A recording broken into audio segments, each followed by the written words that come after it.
big win on the road. I thought that the group showed a lot of character again. 4 out of 6 on the road in some pretty tough places to play, and we've set ourselves up in a good spot in the table. Obviously started the game in a back three, just trying to neutralize a team in Nashville that was maybe struggling to create chances this season. Overall, didn't give up a lot. The two things that we talked about were Schaffelberg on the dribble and his crosses and cutting them out and taking the last step, and then Serge's movement in the box, and we let ourselves down on that play. But I thought overall, second half came out with a little more life, made an adjustment or two, and the guys deserve all the credit for pushing and getting the 2 goals and winning a big game against a strong Nashville team on the road. Thanks, Jim. Matt DeGeorge. Hey Jim, how obviously the goal aside, how well do you think that formation did that you started with in terms of accomplishing your goals for today? And how important do you think it was getting that extra body into midfield when you put Alejandro on? Yeah, look, I think when you look at the first half, it was kind of a nothing half, right, Matt? There wasn't a ton for us. We certainly didn't create a lot. And if you get in at halftime with a 0, you say, I think the formation and the plan worked well.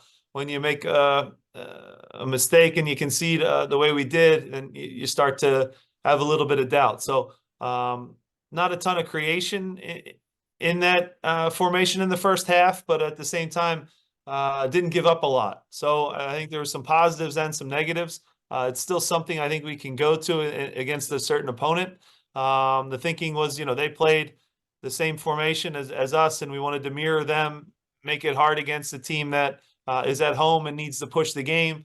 Hope was they would leave a little more space in behind. They played with 3 really solid defensive-minded midfielders as well and clogged the middle, so it was difficult for us to break them down. So you got kind of a stalemate in the first half there, and I thought second half, we went back to the diamond. Guys, look, you guys know in that formation, we're certainly the roles are clear for our guys because we've been really good at it for the last 6 years, and we know the spacing a little bit better. So I would say it both formations showed some good things. Certainly the diamond is still our number one, and it proved well tonight, and the guys really stuck with things, and I thought deserved the win. It's not easy to go on the road and create as many chances as we did in the second half there, and come away with a big 3 points. And I know Jose doesn't do it alone, but the job that he does on Hani to kind of keep him fairly quiet, how well do you think you guys neutralized that threat today?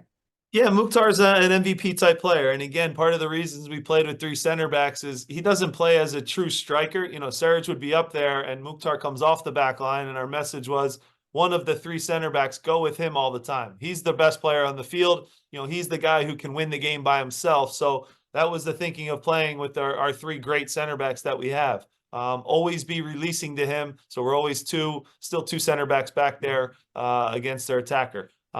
We did a good job shielding him too. Like you said, Jose won a lot of duels with Mukhtar and always knew where he was, cut out passing lanes. Damian had some good one-on-one individual battles. Glesnes had a good game as well, and Jack in the first half made some plays. So team effort to get around a guy that's an MVP type player. You'll never stop him completely for 90 minutes, but I thought we did a good job limiting where he touched the ball on the field. Joe Tanzi. Hey Jim, how are you? Hi. A lot of professional teams like to use the word culture, and sometimes it means nothing unless something gets shown on the field. These results now coming from behind multiple times to start a season, a lot of long road trips. How much does it speak to your particular culture within the club that it seems like none of these guys are giving up, and you're finding ways to not just draw but win some of these games as well? Yeah, I give the players all the credit there. They have a ton of heart. They're never out of a game. They'll play to the final whistle. And again, it's been instilled in them. From minute 1 to minute 90, anything can happen, and we stick with things. Do we play perfect, beautiful soccer all the time? No, but at the same time, I think we we do everything for the badge, for our fans, for the Philadelphia Union badge, for the city. And these guys give everything, and you know that's kind of ingrained in them now. They've been through the battles together. Don't underestimate the importance too. As much as I hate losing, our one loss this year was I'll just say an ass kicking, and it was an ass kicking early in the season, and that is something that I think can be you can still find good in. You know, you can have a little bit of a reset, not get too high, and realize that we need all 11 guys really working their ass off like they did tonight to get a win and get a result. So proud of the group. We'll stay undefeated, try and push this as long as we can. A lot of road games, which makes it hard, but we know after we get through these tough stretches, we'll be back in Subaru Park in front of our fans with I'll just say a heavy loaded home game schedule coming up. And then real quick on the injury front, obviously Andre and Mikhail don't make it tonight. Yeah. And then Kai looked like he came off with something. What's the status of all those guys?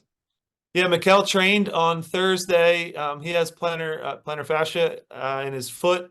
It bothered him too much to train again on Friday, so he didn't make the trip. Andre was cleared to play, trained Friday, and as injuries often go, you know, took Quinny went in one-on-one with him, flicked the ball and hit Andre right in the head, and we were precautious with that and wanted to be smart and not push too hard on that. So aired on safety, which I think was the right decision. Dre wasn't able to make the trip. And then, you know, Kai picks up a knock today, just a contact injury, no twist or damage to the knee, just more of a bruise and kind of a dead leg, for lack of a better way to put it. Jonathan? Hey Jim. Obviously Daniel gets the winner there at the end, but I wanted to maybe zoom out on him as a player for a second, where he obviously in 22 was firmly in the MVP race and still was super productive last year, and now seems to kind of be finding his stride again. Just how important is he for you all, and what's your perspective on him just as a player who is wearing the 10, but isn't the traditional 10 we think of in this league, and oftentimes just due to the profile and way he goes about the game? Yeah, the last thing I say before the guys go out for every game is the front three, as you guys go, the 7 behind will follow, you know? So if they're willing to work, and Danny worked his tail off defensively tonight, and you are right, he is not the traditional number 10 who just plays, you know, one side of the ball, stands in the middle and just looks to play through balls. He does it through work. He does it through volume. And if he messes up 8 times, he's going to come at you again the 9th time. He has an uncanny way, and I've never seen this with any player I've worked with. His movement in the box, and tonight's another example. I say it all the time. It's like he goes invisible and people don't see him because he gets wide open for a guy who, you know, isn't the biggest presence and scores a lot of goals, whether it's with his head, a ball that bounces to him. He just has a way of kind of ghosting in there late into the box. And whether you look at his goals in Hungary, you look at his goals here with us, he has a real knack for that. Last year it was a lot of PKs, but we love the run of play goals as much as anything. So you're right, untraditional number 10, but one that suits our style and suits our DNA and what we're about, and plays both sides of the ball really hard. And I always tell him and Julian the same thing. The harder they work, the tap-ins, it's no coincidence. The tap-ins and the special goals like tonight come in because they both had 2 really good goals tonight, I thought. Is there a next step for him? And if so, what might that be? There's always a next step for players, right? There's no such thing as, is he too young? Is he too old to go to back to Europe to a top club? There's only good and bad. I'm a big believer in that. So with all of our young talent, with a player like Danny, who isn't considered young anymore, he's still a great age and could help any team in Europe. So he has a big summer coming up with us, obviously, a big summer also at the Euros. And again, he can go and play anywhere, but I want him to play here in Philadelphia. Jose Nunez? Hi, Jim. Congratulations. As you're sort of hitting into next steps, we see Julian Carranza continue to score in bunches and perform well and really show up when it matters the most. Yeah. A lot of chatter about his future and sort of, I guess I'm wondering, how are you all preparing to whether you have him in the summer, don't have him after the season. What is your mindset or what is your thinking here as he continues to impress and do what he's supposed to do, which is score? Yeah, I love Julian Carranza. Not because he scores goals, but because again, he's a great person. He's really a humble kid, gets along with everybody in the locker room. But he's also a killer, and he's nasty and he's mean on the field. And he'll do anything to score a goal and to help the team win. So that's a true striker's goal tonight. When we need a big one, can you win? Get us a goal that kind of turns the whole momentum of the game.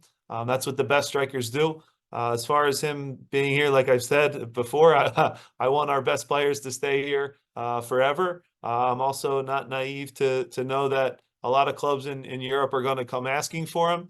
All I can do is work with him as best I can, as long as I can, and him do the same. He's going to give everything for this club. He's going to give everything for the badge. He's going to try and score as many goals as possible. I think he asks me every game if he can get back on. I know he wants to win the Golden Boot here. But no, he's an incredible person, incredible player. I say all the time, if you could mold the perfect, Philadelphia Union striker, he is it. He really is. And yeah, we'll see what the future holds. I'd love it for it to be here. But I also know how many clubs are going to be interested in a goal scorer like that. And as you share some more of the timeline with Andre, obviously, Andrew, you mentioned it's a good thing. Obviously, Yeah. It's great for him to continue to get these opportunities to travel with the team, practice with the team, etc. This is the third one out of the 4 allotted. Is this putting some more and more pressure for you and Ernst to make a decision here on what you're going to do with him or from outside coming in? Yeah, look, it's a decision we're comfortable with, but it's just a strange one because it's a silly rule, I understand why they're in place, so then teams couldn't just have 40-man rosters. But in this instance, we're not manipulating things at all. We have a goalkeeper on a concussion, so can't we just call up one of our own and have it not be some penalty attached to it where we have to now weigh and measure? Do we call him up again because then it triggers something, and then this roster spot and someone else maybe has to get cut because of it? It's just unfortunate, and it puts some people in some awkward situations. So, I get why the rule's in place though, because again, then you'd have 40 people. You could, in theory, have one of these big multi-million-dollar spending teams have a 40-man, NYCFC 2 roster, and you could just pull players up at any time. So I get why they have that rule in place. But we'll be smart about it. We're comfortable with Andrew. He's doing great to get experience like this. Oliver too, in a game where, he didn't have a ton to do, still playing in front of 30,000 people on the road. For Rick to be here and experience that's part of development, and it's good for the kid. But you're right. Now we have a little bit of a strange situation where we'll have to decide at what moment is right to have him still travel with us or just trigger it. Again, we're comfortable with either. It's just strange. And I don't have the answer. Sorry, right now, No, of course. Thank you. Congratulations. Safe travels. Thanks. Matt DeGeorge. Just wanted to clarify something. So is Andre back in concussion protocol? It's a good question, because it happened the last second of practice, and it was kind of like I saw Dre with ice on his head on more of like in the eye area. So I don't have that answer exactly. I just knew it wasn't smart for him to come, so we left it at that. I don't know exactly what day he's on, where he's at exactly. So I'll find out for you, and that'll be, I'm sure, the first question for next week too. I suppose that's better than yes, he's definitely in concussion. Yeah, I guess so. Sure. And final question to go to Kyle Money. Hey Jim, Cincinnati and LA Galaxy went down tonight. How's it feel to be the only undefeated team in MLS right now? And also your thought on Olivier Bizo performance tonight coming in second half. Yeah, first on Olivia, he came in and was excellent.